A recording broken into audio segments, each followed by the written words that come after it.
கர்த்தருடைய பரிசுத்த நாமம் மகிமைப்படுவதாக. இந்த நல்ல ஆசீர்வாதமான மனமகிழ்ச்சியான காலை ஆராதனை வேளைக்காய் கர்த்தரை துதிக்கிறேன்.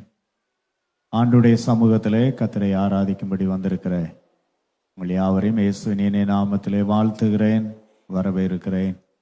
கர்த்தர் நம்மை நிறைவாய் ஆசீர்வதிப்பாராக. அல்லேலூயா. கர்த்தருடைய நாமம் மகிமைப்படுவதாக. இந்த மகிமையின் ஆண்டிலே ஆண்டவராகிய தேவன் தம்முடைய நாமத்தின் நிமித்தமாய் நம்மை மகிமைப்படுத்தி தம்முடைய இரக்கங்களினாலும் கிருபைகளினாலும் முடிசூட்டி நம்மை வழி நடத்தி ஆசீர்வதிப்பாராக. இந்த ஆண்டிற்கான வாக்குத்தத்த வசனத்தை நாம் சேர்ந்து வாசிக்கலாம். யோவான் 12ஆம் அதிகாரம் 28ஆம் வசனத்தை நாம் எல்லாரும் சேர்ந்து வாசிப்போம். யோவான் எழுதின சுவிசேஷம் 12ஆம் அதிகாரம் 28ஆம் வசனத்தை நாம் எல்லாரும் சேர்ந்து வாசிக்கலாம். பிதாவே, உமது நாமத்தை மகிமைப்படுத்தும் என்றார். அப்பொழுது மகிமைப்படுத்தினேன், இன்னமும் மகிமைப்படுத்துவேன் என்கிற சத்தம் வானத்திலிருந்து உண்டாயிற்று. ஆண்டவராய் இயேசு கிறிஸ்து பிதாவாகிய தேவனை நோக்கி பண்ணினதான விண்ணப்பம், ஆண்டவரே உம்முடைய நாமத்தை மகிமைப்படுத்தும் என்று கேட்ட பொழுது பரத்திலிருந்து பதில் வருகிறது, மகிமைப்படுத்தினேன், இன்னமும் மகிமைப்படுத்துவேன் என்கிற சத்தம் வானத்திலிருந்து உண்டாயிற்று. நம்முடைய தேவன் ஜெபத்தை கேட்கிறவரும் நம்முடைய ஜெபத்திற்கு பதிலளிக்கிற நல்ல தேவனுமாயிருக்கிறார். அவருடைய நாமத்தின் நிமித்தம் நாம் வேண்டிக் கொள்ளுகிறது எதுவோ அதை அவர் செய்ய வல்லமை உள்ள நல்ல தேவனாயிருக்கிறார். ஆண்டவராகிய தேவன் எவ்விதமாய் நம்மை மகிமைப்படுத்துகிறார் என்பதை குறித்து கடந்த நாட்களிலே 2 காரியங்களை நாம் பார்த்தோம். முதலாவதாக, இழந்து போனதையெல்லாம் கர்த்தர் நமக்கு திரும்ப தந்து அவர் நம்மை மகிமைப்படுத்துகிற தேவன் என்பதை நாம் பார்த்தோம். கடந்த வாரத்திலே நமக்கு எதிராய் வருகிற சகல சவால்களின் மத்தியிலே அவைகளுக்கு சவால் விடும்படி கர்த்தர் நம்மை மாற்றி நம்மை மகிமைப்படுத்த வல்லவராயிருக்கிறார் என்பதை நாம் பார்த்தோம். இந்த நாளிலும் கூட ஆண்டவராகிய தேவன் விலையேற பெற்றவர்களாய் நம்மை மாற்றி அவர் நம்மை மகிமைப்படுத்துகிற நல்ல தேவனாயிருக்கிறார். ஆண்டவராகிய தேவன் உங்களையும் என்னையும் அவர் விலையேற பெற்றவர்களாய் மாற்றி இருக்கிறார். எத்தனை பேர் விசுவாசிக்கிறீர்கள்? அவருடைய பெரிய கிருபையினாலே இந்த உலகத்திலே வாக்குத்தத்தத்துக்கு அந்நியராக, காணியாட்சிக்கு புறம்பானவர்களாக, தேவனற்றவர்களாய் இருந்த நம்மை அவர் நம்மேல் வைத்த அன்பின் நிமித்தமாக தம்முடையவர்களாய் தெரிந்து கொண்டு தம்முடைய சொந்த இரத்தத்தினாலே நம்மை கழுவி மீட்டெடுத்து நாம் விலையேற பெற்றவர்களாய் மாற்றப்பட்டிருக்கிறோம். எபேசியர் 2ஆம் அதிகாரம் 1ஆம் வசனத்திலே வாசிக்கிறோம், அக்கிரமங்களினாலும் பாவங்களினாலும் மரித்தவர்களாயிருந்த நம்மை கிறிஸ்து உயிர்ப்பித்தார் என்று எழுதியிருக்கிறது. எவ்விதமாய் நம்மை விலையேற பெற்றவர்களாய் மாற்றி இருக்கிறார் என்று 1 பேதுரு 1ஆம் அதிகாரம் 19ஆம் வசனத்திலே நாம் இவ்விதமாய் வாசிக்கிறோம். அப்போஸ்தலனாகிய பேதுரு எழுதின 1ஆம் நிருபம் அதனுடைய 1ஆம் அதிகாரம் 19ஆம் வசனத்திலே இவ்விதமாய் வாசிக்கிறோம், குற்றமில்லாத மாசற்ற ஆட்டுக்குட்டியாகிய கிறிஸ்துவின் விலையேற பெற்ற இரத்தத்தினாலே மீட்கப்பட்டீர்கள் என்று அறிந்திருக்கிறீர்களே. கிறிஸ்துவின் மாசற்ற விலையேற பெற்ற இரத்தத்தினாலே நாம் மீட்கப்பட்டவர்களாயிருக்கிறோம். கர்த்தருக்கு ஸ்தோத்திரம் உண்டாவதாக. பொதுவாக சில நேரங்களிலே நம்முடைய அவசர தேவைகளுக்காக சில பொருள்களை கொண்டு போய் அடகு வைப்பதுண்டு. எத்தனை பேர் அலுமினிய பாத்திரத்தை அடகு வச்சிருக்கிறீங்க? ஒரு மாதிரி பாக்குறீங்க. அலுமினிய பாத்திரத்தை அடகு வச்சா எவன்டா வாங்குவான்றீங்களா? கர்த்தருக்கு ஸ்தோத்திரம் உண்டாவதாக. அப்படிதான், கர்த்தருக்கு ஸ்தோத்திரம். இந்த உலகத்துல விலையேற பெற்றதை கொண்டு போய் என்ன வைப்பாங்க?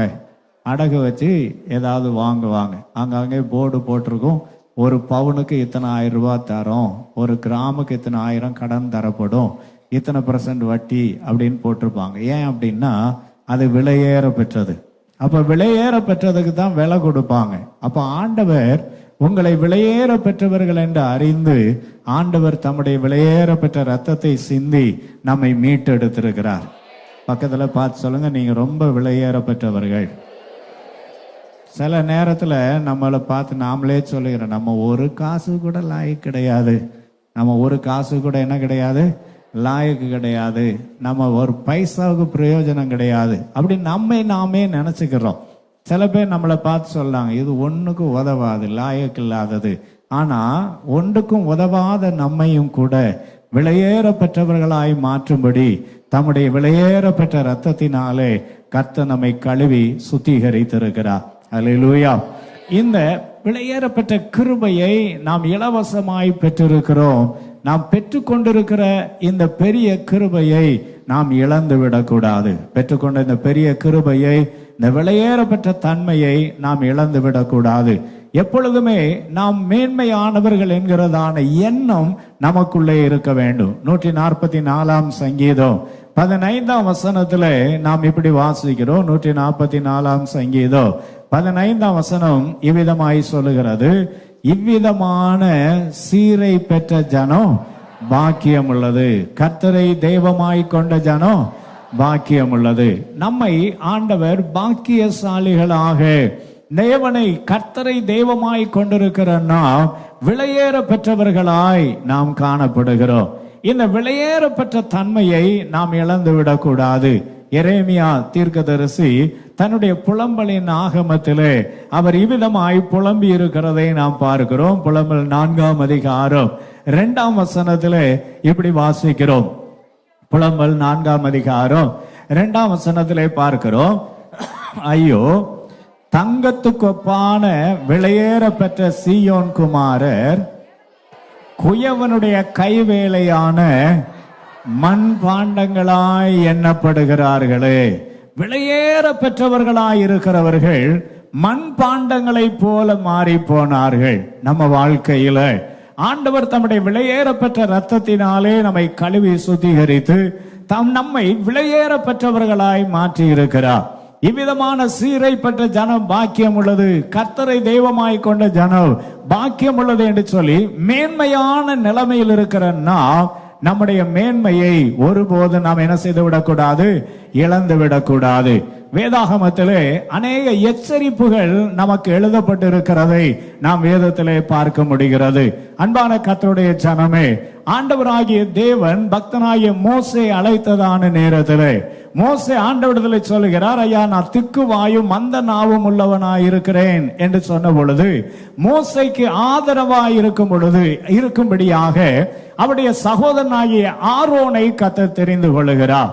இந்த ஆரோனுடைய அழைப்பு மிகவும் விசேஷமானதாய் காணப்படுகிறதை நாம் பார்க்கிறோம்.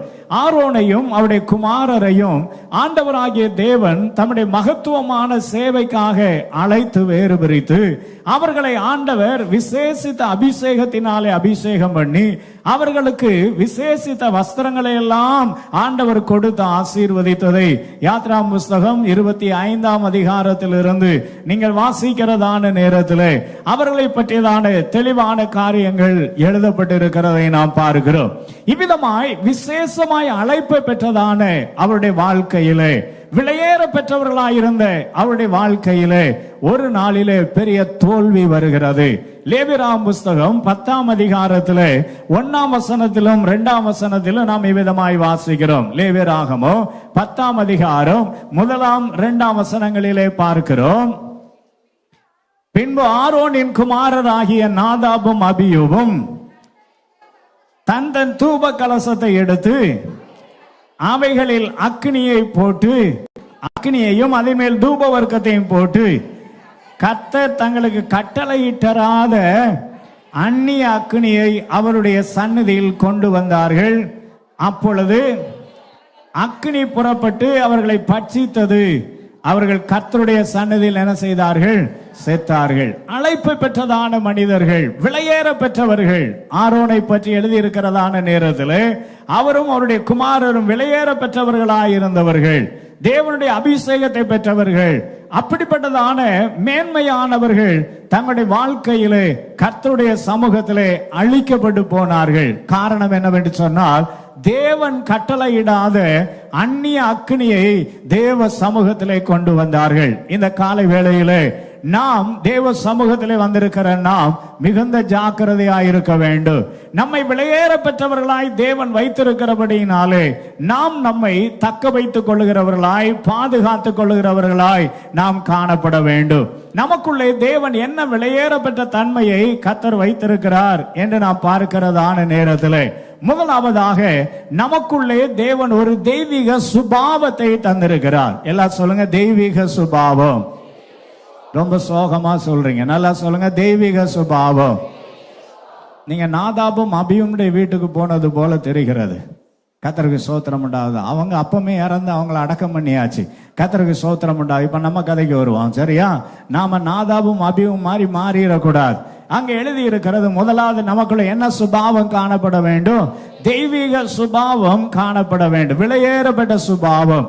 அதை குறித்து அப்போஸ்தலனாகிய பேதுரு அழகாய் விளக்கமாய் எழுதுகிறார். 1 பேதுரு 3ஆம் அதிகாரம் அதனுடைய 4ஆம் வசனத்திலே நாம் இவ்விதமாய் வாசிக்கிறோம். 1 பேதுரு 3ஆம் அதிகாரம் 4ஆம் வசனத்திலே அந்த விலையேறப்பட்டதான சுபாவத்தை பற்றி எழுதியிருக்கிறது.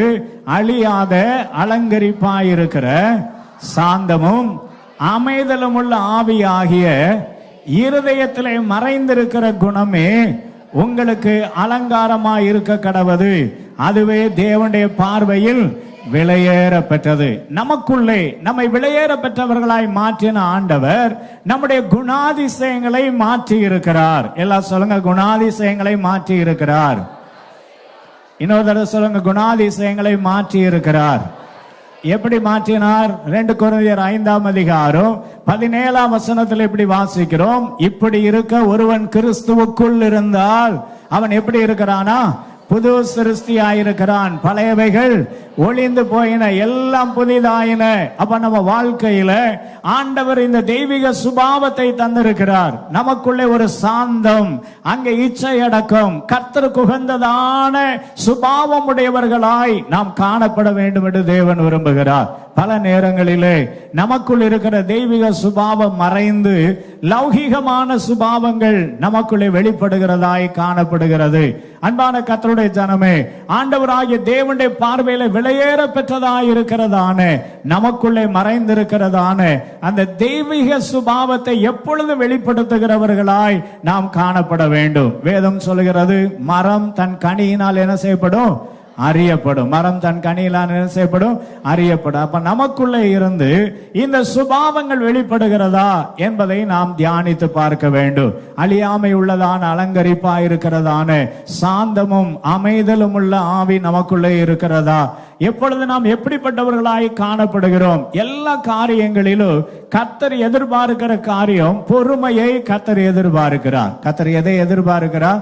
பொறுமையோடு காத்திருக்க வேண்டும். பல நேரங்களிலே நம்முடைய சுபாவம் எதிலே காணப்படும் என்று சொன்னால் நம்முடைய பொறுமையில தான் வெளிப்படும். பக்கத்துல பார்த்து சொல்லுங்க, பொறுமையா இருக்க வேண்டும். நான் அடிக்கடி சொல்ல, நமக்கு எருமையை போல பொறுமை தேவை. நமக்கு எதை போல பொறுமை தேவை? எருமையை போல பொறுமை தேவை. நம்ம ரொம்ப அவசர காலத்துல இருக்கிறோம், ரொம்ப அவசர காலத்துல இருக்கிறோம். எங்க பார்த்தாலும் அவசரம் தான். பாத்தீங்கன்னா சில தம்பிமார் பைக்ல போறத பார்த்தாச்சுன்னு சொன்னா நமக்கே பயமா இருக்கிறது. கர்த்தருக்கு ஸ்தோத்திரம் உண்டாவதாக. நேரம் இப்போ உடனடியா போய் தன்னுடைய காரியத்தை முடிக்கலன்னா உடனே எல்லாம் கெட்டு போகிறதை போல பாய்ந்து போகிறத பார்த்தா பயமா இருக்குது. கர்த்தருக்கு ஸ்தோத்திரம் உண்டா. பாஞ்சு போய் திடீர்னு பரம் காணாம போயிடுறான். எதனாலன்னு சொல்லி ரொம்ப அவசரம். எல்லாத்திலும் என்னதுதான் அவசரம்? ரொம்ப அவசரமா இருக்கிற. முன்னாலெல்லாம் பாத்தீங்கன்னு சொன்னா பிரயாணங்கள் எல்லாம் ரொம்ப மெதுவாக தான் போயிட்டு இருந்துச்சு. ஆரம்ப காலத்துல மாட்டு வண்டியில போனாங்க, ஒரு ஆபத்து நடந்ததுல ஒரு ஆக்சிடென்ட் வந்ததில்லை. தோத்துரா. மாட்டு வண்டியில போனாங்க, என்னைக்காவது மாட்டு வண்டி மோதிச்சுன்னு ஏதாவது சம்பவம் நடந்திருக்கா? ஒன்றும் நடந்ததில்லை. ஏன்னா அதுக்கு பிரேக்கும் கிடையாது, பெல்லும் கிடையாது, தன்னால போகும், ஒருத்தனை எதிர வரமாட்டான். கர்த்தருக்கு ஸ்தோத்திரம் உண்டாது. இப்போ பாத்தீங்கன்னு சொன்னா எங்க பார்த்தாலும் ஒரே ஆக்சிடென்ட். காரணம் என்னன்னு சொல்லியாச்சுன்னா ஒரே பயங்கர ஸ்பீடு. நம்ம தம்பிமார் வாங்கி இருக்கிற பைக் எல்லாம் பார்த்தாச்சுன்னு சொல்லியாச்சுன்னா அவன் கிரவுண்ட் ஃப்ளோர்ல இருக்கான், பின்னால இருக்கிறவன் எங்க உட்கார்ந்து இருக்கிறா? ஃபர்ஸ்ட் ஃப்ளோர்ல உட்கார்ந்து இருக்கிறா. இவன் அடிச்சான பிரேக், அவ்வளவுதான். ஃபர்ஸ்ட் ஃப்ளோர்ல இருக்கிறவங்க தலைகீழ குத்தி போய் என்னென்னலாமோ நடக்குது. ஒரு மாதிரி அவன் ஓட்டுறதை பார்த்தாலும் இப்படி ஒரு மாதிரி வெட்டும் போதே நமக்கு வெட்டு வந்துடும் போல தெரியுது. ஏன்னா அவ்வளவு அவசரம். எல்லாம் என்ன வந்துருச்சு? ரொம்ப அவசரம். அப்போ ஆண்டவர் சொல்றாரு, அதே போல ஆண்டவருடைய காரியத்துல என்னதான் இருக்கிறது? ரொம்ப அவசரம். ஆண்டவருடைய காரியத்துல ரொம்ப என்னதான் இருக்கிறாங்க? அவசரமா இருக்கிறாங்க. ஜெபம் பண்ண உடனே இயேசுநாதர் என்ன தந்துடணும்? பதில் தந்துடணும். இல்லாட்டா இயேசுநாதரே உன் பேச்சு கா அப்படின்னு அடுத்த இடத்துக்கு போயிடுறான். கர்த்தருக்கு ஸ்தோத்திரம் உண்டாவதாக. சபைக்கு வந்தாச்சுன்னா உடனே விடுதலை வந்துடணும். அப்படி இல்லைன்னா இந்த சபை இல்லைன்னா அடுத்த சபை பரவாயில்ல, இந்த சபை மேல கா. கர்த்தருக்கு ஸ்தோத்திரம். எல்லாம் அவசரம். ஆண்டவர் சொல்றாரு பொறுமையா இருக்க வேண்டும். சங்கீதக்காரர் அழகாய் சொல்லுகிறார் 40ஆம் சங்கீதம் 1ஆம் வசனத்துல, கர்த்தருக்காக பொறுமையுடன் காத்திருந்தேன். கர்த்தருக்காக எப்படி காத்திருந்தேன்? பொறுமையுடன் காத்திருந்தேன். அங்கே பயங்கரமான குழியிலும் உளையான சேற்றிலும் இருந்து அவர் என்ன செய்தாரா? தூக்கி எடுத்து என்னை கண்மலையின் மேல் நிறுத்தினார். 40ஆம் சங்கீதம் 1-2 வசனத்துல நாம் அதை வாசிக்கிறோம். அப்ப நம்ம வாழ்க்கையில பொறுமையோடு காத்திருக்க நாம் பழக வேண்டும். கர்த்தருக்கு ஸ்தோத்திரம் உண்டாவதாக. பல நேரங்களில் அவசரப்பட்டு விடுகிறோம். எல்லா காரியங்களையும் அவசரப்படுகிறோம். அருமையான பக்தனாகிய ஆபிரகாமுக்கு தேவன் வாக்கு பண்ணினார், உன் சந்ததியை கடற்கரை மணலை போலவும் உன்னுடைய சந்ததியை வானத்து நட்சத்திரங்களை போலவும் பெருக பண்ணுவேன். ஒரு குழந்தை கூட இல்லை. 75 வயதுல அவருக்கு வாக்குத்தத்தம் கிடைத்தது. ஆனால் நிறைவேறுவதற்கு 25 ஆண்டுகள் ஆயிற்று. 100வது வயதிலே ஒரே ஒரு குமாரனை ஆண்டவர் கொடுத்தார். அந்த சந்ததியை கர்த்தர் பெருக பண்ணினார், ஆசீர்வதித்தார். வாக்குத்தத்தம் ஒரு நாள் பொய்த்து போவதே இல்லை. வாக்குத்தத்தம் ஒரு நாள் என்ன செய்வதில்லை? பொய்த்து போவதே இல்லை. 17 வயதுல யோசேப்பு தன் சகோதரர்களால் விற்கப்பட்டார். சொப்பனம் கண்ட யோசேப்பு 30 வயதிலே பார்வோனுக்கு முன்பதாய் நிற்கும் பொழுது அவர் கண்ட சொப்பனம் நிறைவேறினது. அதை போல ஒரு நாளும் தேவனுடைய வாக்குத்தத்தங்கள் பொய்த்து போவதில்லை. முதல்ல நீங்கள் வெளியேற பெற்றவர்கள் என்பதை உடைத்து போடுகிறதான முதல் காரியம் என்னவென்று சொன்னால், நமக்குள்ளே காணப்படுகிறதான அவசரமான காரியம். அந்நிய அக்கினி நமக்குள்ளே வந்து விடுகிறது. என்ன அந்நிய அக்கினி? நமக்கு நாமே எதையாவது யோசித்து விடுகிறோம். அவசரமாக தேவன் வைத்திருக்கிற தேவ திட்டத்திற்கு உங்களை அர்ப்பணிக்க வேண்டும். தேவ திட்டத்துக்கு உங்களை என்ன செய்ய வேண்டும்? அர்ப்பணிக்க வேண்டும். தேவ தீர்மானம் உங்க வாழ்க்கையில நிறைவேற வேண்டும். ஆண்டவருடைய சித்தம் நிறைவேறும் வரை நாம் பொறுமையாய் காத்திருக்க வேண்டும். வேதத்திலே வாசிக்கிறோம், யோசேப்பை தேவனுடைய வசனம் அவரை புடமிட்டதாம். தேவனுடைய வசனம் அவர் என்ன செய்தது? புடமிட்டது. அவருடைய பிராணன் இரும்பு சங்கிலிகளினால் விலங்குகளினால் கட்டப்பட்டிருந்தது. ஆனாலும் கர்த்தருடைய வாக்குத்தத்தம் ஒரு நாள் பொய்த்து போகாமல் நிறைவேறினதை போல கர்த்தர் எல்லாவற்றையும் நிறைவேற்றி முடிக்க வல்லமை உள்ள நல்ல தேவனாய் இருக்கிறார். ஆமென். அப்போ முதலாவது நமக்குள்ள இருக்கிறதான வெளியேற பெற்றது என்னவென்றால், நமக்குள்ள இருக்கிறதான பொறுமை என்கிறதான சுபாவம். எல்லாம் சொல்லுங்க, பொறுமை. நமக்குள்ள என்ன இருக்க வேண்டும்? பொறுமை காணப்பட வேண்டும். இரண்டாவது, நம்முடைய வாழ்க்கையில வெளியேற பெற்றது என்னவென்று சொன்னால், நாம் ஆண்டவராய் இயேசுவின் மேல் அஸ்திபாரம் போடப்பட்டு இருக்கிறோம். அதன் மேல் நாம் கட்டுகிறவர்களாய் காணப்பட வேண்டும். நம்முடைய வாழ்க்கை கட்டி எழுப்பப்பட வேண்டும். எல்லாம் சொல்லுங்க, வாழ்க்கை கட்டி எழுப்பப்பட வேண்டும். 1 கொரிந்தியர் 3ஆம் அதிகாரம் 11ஆம் வசனத்திலிருந்து இவ்விதமாய் வாசிக்கிறோம். 1 கொரிந்தியர் 3ஆம் அதிகாரம் அதனுடையதான 11ஆம் வசனத்திலிருந்து நாம் இப்படி வாசிக்கிறோம். கர்த்தருக்கு ஸ்தோத்திரம் உண்டாவதாக. போடப்பட்டிருக்கிற அஸ்திபாரமாகிய இயேசு கிறிஸ்துவே அல்லாமல் வேற அஸ்திபாரத்தை போட ஒருவனாலும் கூடாது. ஒருவன் அந்த அஸ்திபாரத்தின் மேல் பொன், வெள்ளி, விலையேறப்பட்ட கல், மரம், புல், வைக்கோல் ஆகிய இவைகளை கொண்டு கட்டினால் அவனுடைய வேலைப்பாடு வெளியாகும். நாளானது அதை விளங்க பண்ணும். ஏனெனில் அது அக்கினியினாலே வெளிப்படுத்தப்படும். அவனுடைய வேலைப்பாடு எத்தன்மை உள்ளது என்று அக்கினியானது பரிசோதிக்கும். இரண்டாவது, நாம் கர்த்தருக்காய் செய்கிற கிரியையை ஆண்டவர் பரிசோதிக்கிறவராயிருக்கிறார். அந்த சோதனையில நிற்க வேண்டும். பக்கத்துல பார்த்து சொல்லுங்க, சோதனையில நிற்க வேண்டும். பரீட்சையில பாஸ் பண்ணணும். அல்லேலூயா. ஆண்டவர் வைக்கிற பரீட்சையில என்ன செய்யணும்? பாஸ் பண்ணணும். நாம வெளியேற பெற்றவர்களாய் இருக்கிறோம் என்பது எதிலே விளங்கும் என்று சொன்னால், நாம் எந்த அளவு பரீட்சையில பாஸ் பண்றோமோ அதுல தான் விளங்கும். ஆமென். முதலாவது நம்முடைய பொறுமையில தான் நாம் வெளியேற பெற்றவர்கள் என்று என்ன செய்கிறது? விளங்குகிறது. நம்முடைய சுபாவம். இரண்டாவது நம்முடைய கிரியை. நாம் ஆண்டவருக்காக நம்முடைய வாழ்க்கையில காணப்படுகிறதான பலவிதமான பரீட்சைகள் பலவிதமான சோதனைகளை ஆண்டவர் நம்முடைய வாழ்க்கையிலே ஆண்டவர் அனுமதிக்கிறவராயிருக்கிறார். வேதத்தில் இப்படி வாசிக்கிறோம். 1 பேதுரு 1 அதிகாரம் அதனுடைய 7ஆம் வசனத்துல இப்படி வாசிக்கிறோம். 1 பேதுரு 1 அதிகாரம் 7ஆம் வசனத்துல வேதம் அழகாய் சொல்லுகிறது, அழிந்து போகிற பொன் அக்கினியினால் என்ன செய்யப்படும்? சோதிக்கப்படும். அழிந்து போகிற பொன் அக்கினியினால் சோதிக்கப்படும். அதை பார்க்கிலும் அதிக விலையேற பெற்றதாயிருக்கிற உங்கள் விசுவாசம் சோதிக்கப்பட்டு இயேசு கிறிஸ்து வெளிப்படும் போது உங்களுக்கு புகழ்ச்சியும் கனமும் மகிமையும் உண்டாக காணப்படும். அப்போ நம்ம வாழ்க்கையில ஆண்டவர் நம்முடைய வாழ்க்கையில சில பரீட்சைகளை வைக்கிறார். எதுல பரீட்சை வைக்கிறார்னா விசுவாசத்துல. எல்லாம் சொல்லுங்க விசுவாசம். நல்லா சொல்லுங்க விசுவாசம். நம்முடைய விசுவாசத்தை ஆண்டவர் பரீட்சித்து பார்க்கிறார். விசுவாசத்திலே மேன்மையானவர்களாய் நாம் காணப்பட வேண்டும். அந்த வசனத்திலே வாசித்தோம் 1 கொரிந்தியரிலே, ஒரு மனிதன் அதன் மேல் தான் கட்டுகிறது எதனாலே கட்டுகிறான்? பொன்னினாலே கட்டுகிறானா, வெள்ளியினாலே கட்டுகிறானா, விலையேறப்பட்ட கல்லினாலே கட்டுகிறானா, அல்லது மரமா இருக்கிறதா, புல்லா இருக்கிறதா, வைக்கோலா இருக்கிறதா, எப்படி இருக்கிறது? நம்முடைய தேவன் மேல் கட்டப்பட்டு இருக்கிறதா நம்முடைய வாழ்க்கை? நம்முடைய விசுவாச வாழ்க்கை எப்படிப்பட்டதாய் காணப்படுகிறது? என்ன சோதனை வந்தாலும் நாம் நின்று பிடிக்கிறோம் என்றால் நாம் தான் பொன்னாய் இருக்கிறோம். அல்லேலூயா. நாம் எப்படி இருக்கிறோம்? பொன்னாய் இருக்கிறோம். நம்முடைய வாழ்க்கையிலே நம்மை அசைக்கத்தக்க எந்த காரியங்களும் ஒன்று நம்ம என்ன செய்யக்கூடாது? நம்முடைய விசுவாசத்தை அசைக்கவே கூடாது. எபிரேயர் 11ஆம் அதிகாரத்தில் விசுவாச வீரர்களின் பட்டியல் எழுதப்பட்டிருக்கிறது. விசுவாச வீரர்களுடையதான ஒரு பெரிய பட்டியல் எழுதப்பட்டிருக்கிறது. நம்முடைய பைபிள் ஸ்டடியிலே நாம் அதை தொடர்ந்து தியானிக்கும் பொழுது விசுவாச வீரர்களின் பட்டியலை பற்றி கடந்த நாட்களே தியானிக்க கர்த்தர் உதவி செய்தார். எபிரேயர் 11ஆம் அதிகாரத்தில் நீங்க வாசித்து பார்த்தீங்கன்னா முதல்ல ஒரு மனிதனை குறித்து எழுதியிருக்கிறது. அங்கே ஆபேல் 11ஆம் அதிகாரம் 4ஆம் வசனத்திலே வாசிக்கிறோம், விசுவாசத்தினாலே ஆபேல் காயினும் மேன்மையான பலியை தேவனுக்கு என்ன செய்தார்? செலுத்தினான் என்று நாம் பார்க்கிறோம். கர்த்தருக்கு ஸ்தோத்திரம் உண்டாவதாக. ஆபேல் ஆண்டவருக்கு என்று தன்னுடைய வாழ்க்கையிலே the first and the best, முதன்மையானதையும் தலை சிறந்ததையும் ஆண்டவருக்கு கொடுத்தார். முதன்மையானதையும் தலை சிறந்ததை ஆண்டவருக்கு என்ன செய்தார்? கொடுத்தார். இப்ப விசுவாச பரீட்சை எதுல வரும்னா, நாம ஆண்டவருக்கு முதன்மையானதை கொடுக்கிறோமா, சிறந்ததை கொடுக்கிறோமான்னு ஆண்டவர் பார்க்கிறார். ஒரு அல்லேலூயா சொல்லுங்க பார்க்கலாம். நாம முதன்மையானதையும் சிறந்ததையும் கொடுக்கிறோமா, ஆண்டவர் என்ன செய்கிறார்?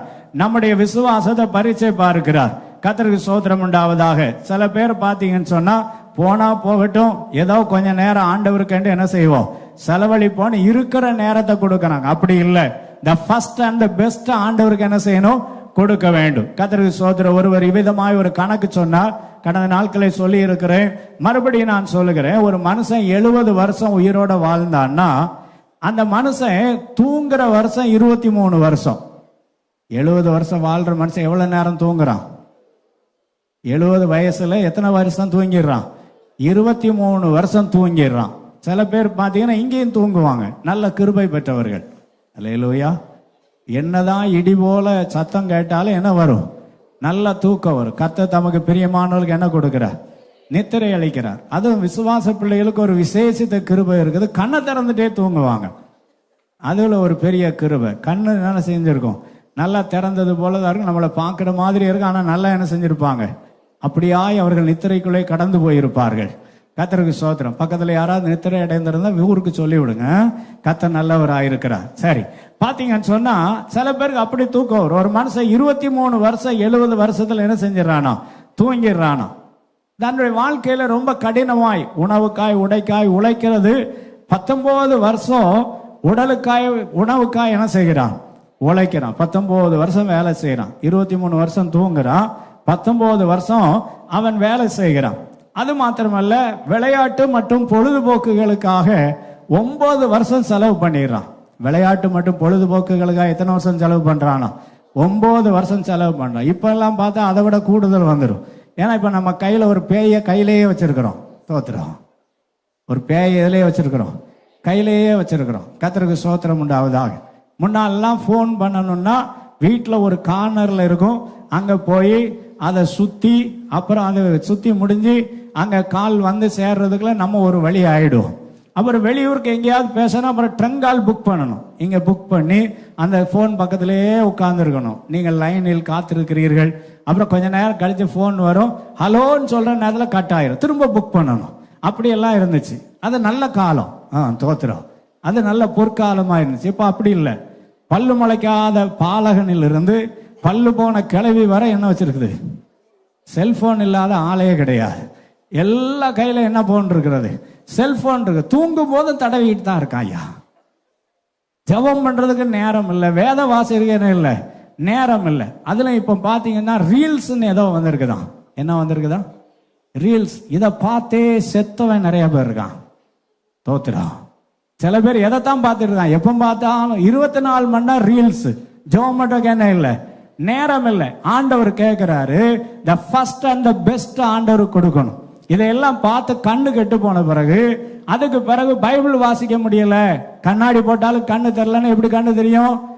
நீ தான் 3 வயசுலயே எதை நோண்டிட்டியே, செல்ல நோண்டிட்டியே. இப்ப கண்ணெல்லாம் என்ன செஞ்சு போச்சு? கண்ணுல இருக்கிற தண்ணீர் எல்லாம் எதுல போயிருச்சு? செல்போன்ல போயிருச்சு. கண்ணுல இருக்கிற தண்ணீர் எல்லாம் எதுல போயிருச்சு? செல்போன் போயிருச்சு. அதனால பாத்தீங்கன்னா 10 வயசுல சோடா புட்டி போட்டிருக்குது. எதனால சோடா புட்டி கண்ணாடி போட்டுச்சுன்னா, இப்பவுமே எதை பாக்குறதுனால? செல்போனை நோண்டிக்கிட்டே இருக்கிறதுனால. கர்த்தருக்கு ஸ்தோத்திரம் உண்டாவதாக.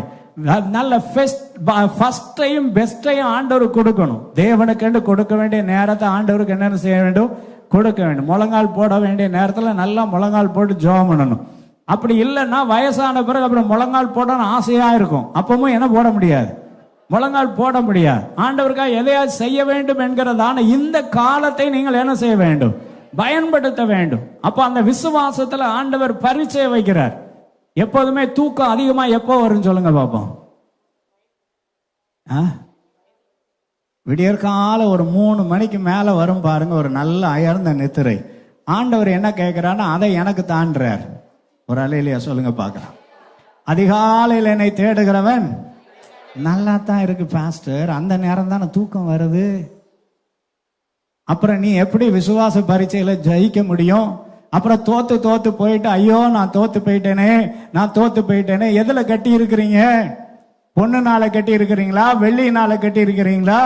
விலையேறப்பட்ட கல்லுனால கட்டிருக்கீங்களா? இல்ல மண்ணு மரம் வைக்கோல்னால கட்டி இருக்கிறீங்களா? த பெஸ்ட் ஆண்டவருக்கு கொடுத்திருக்கிறோமா? கர்த்தருக்கு ஸ்தோத்திரம் உண்டாவதாக. ஒரு மனுஷன் விளையாட்டிலும் பொழுதுபோக்குறதும் 9 வருஷத்தை என்ன செஞ்சிடறானோ? செலவழிச்சிடறானோ. இன்னும் பாத்தீங்கன்னா சாப்பிட்றது 6 வருஷம். 6 வருஷம் 70 வருஷத்துல 6 வருஷம் என்ன செய்யறான்? சாப்பிட்றான். பிரயாணத்திற்காக 6 வருஷம் டிராவல், அங்க எங்க போறதான டிராவல். சில பேர் எங்க போறான்னு தெரியல, எதுக்கு போறான்னு என்ன செய்யல தெரியல, ஆனா டிராவல் போவாங்க. கர்த்தருக்கு ஸ்தோத்திரம். என்ன பிரதர் இங்க வந்தீங்க? சும்மா வந்தேன் அப்படின்னா இவனுக்கு என்ன இல்லைன்னு அர்த்தம்? பரலோகத்துல இடம் இல்லைன்னு அர்த்தம். பக்கத்துல பார்த்து சொல்லுங்களேன். நீங்க சும்மா எங்கேயாவது போனீங்கன்னா உங்களுக்கு பரலோகத்துல சும்மா இடம் கிடைக்காது. ஒரு அலையிலையா சொல்லுங்க பார்க்கலாம். சும்மா இருக்கிறவனுக்கு அங்க பரலோகத்துல வேலை கிடையாது. சும்மா இருக்கிறவனுக்கு பரலோகத்துல என்ன கிடையாது? வேலையும் கிடையாது, நேரமும் கிடையாது, அங்க இடமும் கிடையாது. சில பேர் வாழ்க்கையில எதுக்கு போறாங்கன்னு தெரியல. வீணான பயணங்கள் 6 வருஷம். ட்ரெஸ் பண்றதுக்கு 2 வருஷம். இது பழைய காலம். இந்த காலத்துல என்ன கூட கொஞ்சம் வருஷம் ஆயிரும்னு நினைக்கிறேன். கர்த்தருக்கு சோதரம். ஏன்னா சோதரம் உட்காந்து கண்ணாடி முன்னால நின்று அப்புறம் திரும்பி வந்துட்டு திரும்ப போய் ஒழுங்கா இருக்குதா, தலையெல்லாம் ஒழுங்கா இருக்குதா? கர்த்தருக்கு ஸ்தோத்திரம் உண்டாவதாக. எல்லாத்தையும் திரும்ப பார்த்து முடிக்கிறது ரொம்ப நேரம் ஆயிரும். சரி, உடை உடுத்துறதுக்கு 2 வருஷம். மழலை பருவம் 4 வருஷம். இப்படி மொத்தமா சொன்ன வருஷத்தெல்லாம் கூட்டினீங்களா யாராவது? சரி, மொத்தம் எத்தனை வருஷம் போயிருச்சு? 69 வருஷம் போயிருச்சு. மீதி 1 வருஷம் தான் இயேசுநாதருக்கு. 70 வருஷத்தை கொடுத்த ஆண்டவருக்கு எத்தனை வருஷம் தான் கொடுக்கிறோம்? 1 வருஷத்தை தான் ஆண்டவருக்கு கொடுக்கிறோம். ஆண்டவருக்கு ஒரு தசமபாகமாவது கொடுக்க வேண்டாமா? ஒரு 7 வருஷமாவது ஆண்டவருக்கு கொடுக்க வேண்டாமா? ஆண்டவருக்கு த பெஸ்டையும் ஃபர்ஸ்டையும் ஆண்டவருக்கு கொடுக்க பழக வேண்டும். அதுல ஆண்டவர் பரீட்சை வைக்கிறார். எல்லாத்தையும் ஆண்டவர் தருகிறார் நமக்கு. ஆண்டவர் தராமல் ஒன்று நமக்கு கிடைப்பதில்லை. ஆனா கர்த்தர் தருகிறதை கர்த்தருக்கென்று பயன்படுத்த நாம் உண்மையுள்ளவர்களாய் மாற வேண்டும். அவருக்கென்று பயன்படுத்தும் பொழுது அவர் நம்மை ஆசீர்வதிக்க வல்லவராய் இருப்பார். ஆமென். அவருக்கென்று நாம் பயன்படுத்தும் பொழுது அவர் நம்ம என்ன செய்வார்? ஆசீர்வதிப்பார். கர்த்தருக்கு ஸ்தோத்திரம் உண்டாவதாக. எனவே நம்முடைய வாழ்க்கையிலே ஆண்டவர் நம்மிடத்துல எதிர்பார்க்கிறதான காரியம் அருமையான ஆபேலை போல பெஸ்டானதை ஆண்டவர் கொடுக்க நாம் என்ன செய்ய வேண்டும்?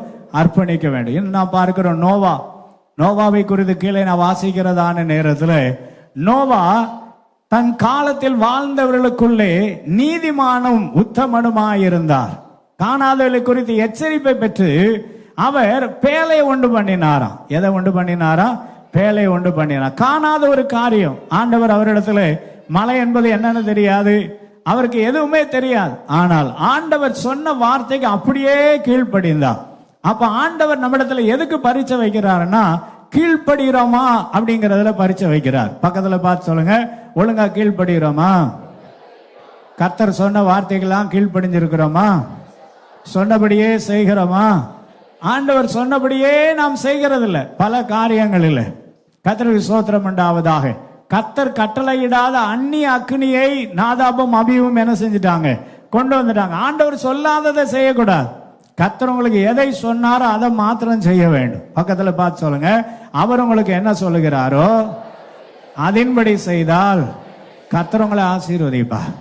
கர்த்தர் சொன்னபடி செய்ய வேண்டும். ஒருவேளை அது நமக்கு கடினமானதை போல தெரியலாம், அதை எப்படி செய்ய முடியும்னு நினைக்கலாம்.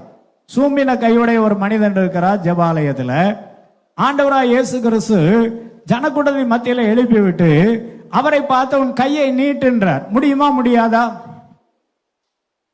இப்படின்றீங்களான்னு எனக்கு தெரியலையே. கர்த்தருக்கு சோதரர், முடியாத ஒரு காரியம். ஏன்னா கை என்ன பண்ணி இருக்கிறது?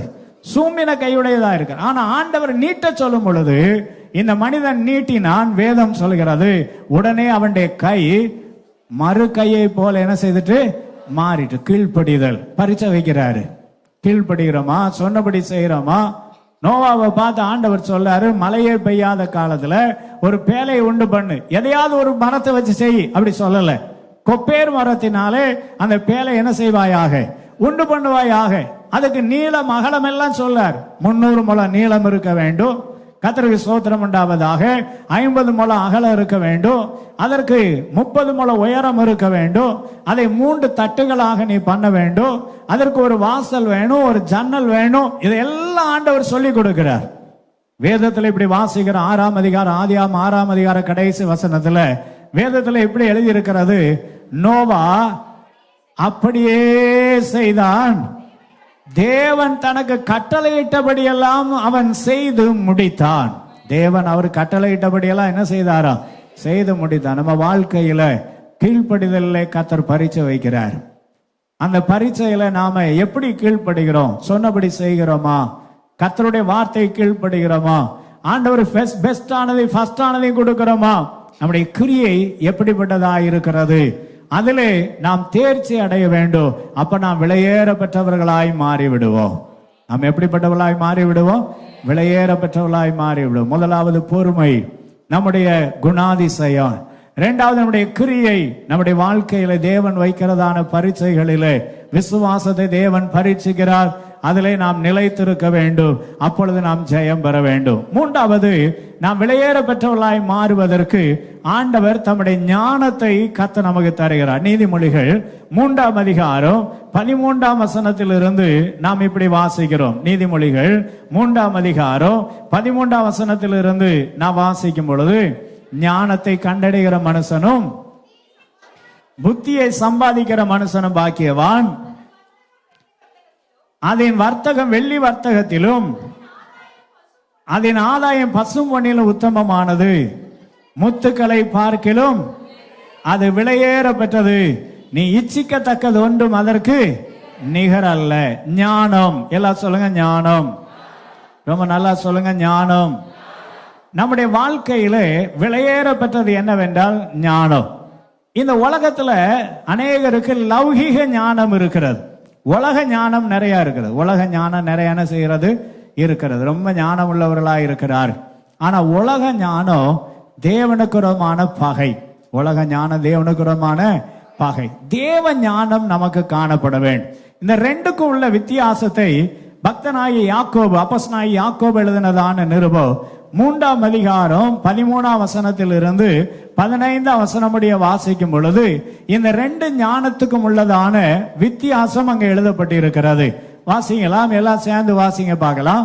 உங்களில் ஞானியும் விவேகமாயிருக்கிறவன் எவனோ அவன் ஞானத்துக்குரிய சாந்தத்தோடு தன் கிரியைகளை நல்ல நடக்கையினாலே காண்பிக்க கடவன். உங்கள் இருதயங்களிலே கசப்பான வைராக்கியத்தையும் விரோதத்தையும் வைத்தீர்களானால் நீங்கள் பெருமை பாராட்டாதிருங்கள், சத்தியத்துக்கு விரோதமாய் பொய் சொல்லாமலும் இருங்கள். இப்படிப்பட்ட ஞானம் பரத்திலிருந்து உண்டாகிற ஞானமாயிராமல் லௌகீக சம்பந்தமானதும் ஜென்ம சுபாவத்துக்குரியதும் பேய்த்தனத்துக்கு அடுத்ததுமாயிருக்கிறது. கர்த்தருக்கு ஸ்தோத்திரம் உண்டாவதாக. அப்ப லௌகீக ஞானம் எப்படிப்பட்டது என்பதை குறித்து நாம் அங்கே பார்க்கிறோம். இந்த ஞானம் எப்படிப்பட்டது என்று சொன்னால் பலவிதமான கசப்பு, வைராக்கியம், நியாயம் தீர்க்க வேண்டும் என்கிறதான எண்ணம் உள்ளத்திலே வருகிறது. நாம மற்றவர்கள் மேல எதுக்கு கோபப்படுறோம்? அவங்க ஏதாவது தப்பு பண்ணிட்டாங்கன்னா கோபம் வருது. அவங்க மேல நம்முடைய மாம்சிக சுபாவங்கள் வெளிப்படுகிறது. ஆண்டவர் சொல்றாரு அப்படி அல்ல. கீழே நான் வாசிக்கிறதான நேரத்தில் 17ஆம் வசனம், பரத்தில் இருந்து வருகிற ஞானமோ முதலாவது சுத்தம் உள்ளதாயும் சமாதானமும் சாந்தமும் இணக்கம் உள்ளதாயும்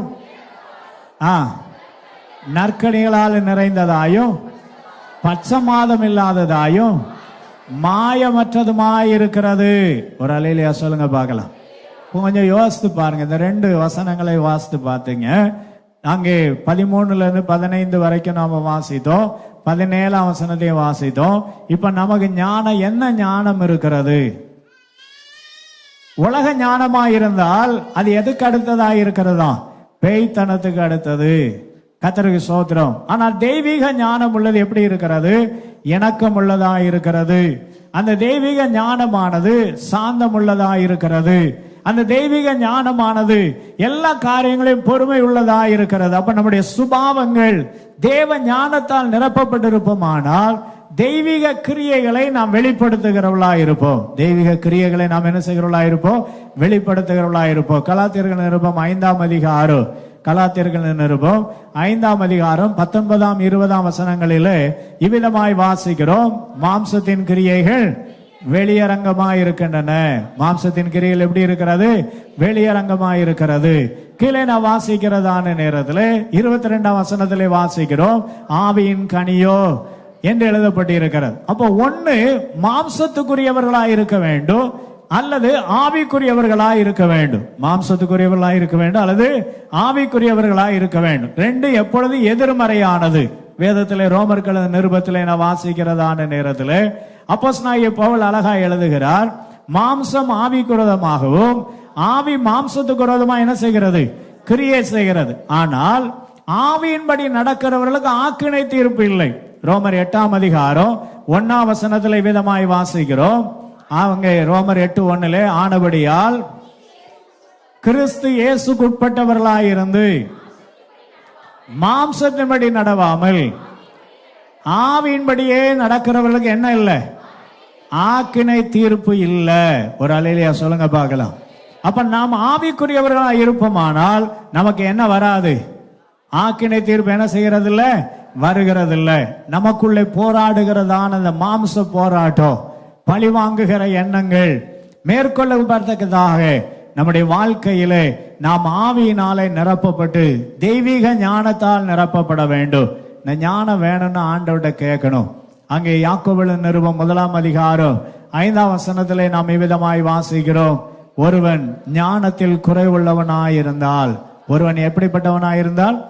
ஞானத்தில் குறைவுள்ளவனாயிருந்தால், ஆண்டவரே என்னால சில காரியங்களை சகிக்க முடியல, என்னால சில காரியங்களை பொறுத்து கொள்ள முடியல, கோபம் வருது, என் வாழ்க்கையில கசப்பு வருகிறது, வைராக்கியம் வருகிறது, என்னால இதை மேற்கொள்ள முடியல அப்படின்னா வேதம் சொல்கிறது, ஞானத்தில் குறைவுள்ளவனாய் இருக்கிறவன் ஒருவரையும் கடிந்து கொள்ளாதவரையும் எல்லாவற்றுக்கும் சம்பூர்ணமா என்ன செய்கிறவர்? கொடுக்கிறவர். யாவருக்கும் சம்பூர்ணமாய் கொடுக்கிறவரும் ஆகிய தேவனிடத்தில் கேட்க கடவன், அப்பொழுது அவனுக்கு என்ன செய்யப்படும்? கொடுக்கப்படும். இந்த நாளிலே நாம் விலையேற பெற்றவர்களாய் மாறும்படி தெய்வீக ஞானமுடையவர்களாய் நாம் மாற வேண்டும். முதலாவதாக நமக்குள்ளே நம்முடைய சுபாவங்கள் மாற்றப்பட வேண்டும். பொறுமையாய் காத்திருக்க வேண்டும். இரண்டாவது, நம்முடைய கிரியை வெளிப்படுத்தப்பட வேண்டும். நம்முடைய பரீட்சையிலே நாம் நின்று பிடிக்க வேண்டும். மூன்றாவதாக, நம்முடைய வாழ்க்கையில தேவ ஞானமுடையவர்களாக கர்த்தருக்காய் நாம் பொறுமையோடு காத்திருக்கும் பொழுது நம்முடைய வாழ்க்கையில நிச்சயமாகவே நாம் விலையேற பெற்றவர்களாய் மாறுவோம். இந்த வருடத்திலே கர்த்தருடைய கரத்திலே அர்ப்பணிப்போம். அன்பு தேவ ஜனமே, நம்முடைய ஆண்டவராய் இயேசுவின் வருகை மிக சமீபமா இருக்கிறது. இயேசு சீக்கிரம் என்ன செய்ய போகிறார்? வரப்போகிறார். எத்தனை பேர் விசுவாசிக்கிறீர்கள்? இயேசு கிறிஸ்துவின் வருகைக்கான எல்லா அடையாளங்கள் பூமியிலே நிறைவேறி கொண்டே இருக்கிறது. யுத்தங்களின் செய்திகள் காணப்படுகிறதான எல்லா அடையாளங்களும் பூமியிலே நிறைவேறி கொண்டிருக்கிறது. எனவே நாம் இன்னும் நம்மை ஆயத்தப்படுத்துவோம். அவரோடு கூட நித்தியமாய் அவரோடு கூட இருக்கும்படியாய் நாம் விலையேற பெற்ற நம்மை எடுத்துக்கொள்ளும்படி விலையேற பெற்ற இயேசு வரப்போகிறார். அவருக்காய் காத்திருப்போம். கர்த்தர் ஆசீர்வதிப்பாராக. நாம் எல்லாரும் ஜெபிப்போமா? எல்லாரும் ஆண்டவரை நோக்கி ஜெபிப்போம். ஆண்டவரே, இந்த மகிமையின் ஆண்டிலே நான் இன்னும் விலையேற பெற்றவனாய் மாறும்படியாய் உங்கள் கரத்தில் என்னை அர்ப்பணிக்கிறேன் என்று முடிந்தால் முழங்கால் படிடலாம், முடியாத எளிமை நிற்போம். கொஞ்ச நேரம் ஆண்டவரை நோக்கி நாம் ஜெபிக்கலாம்.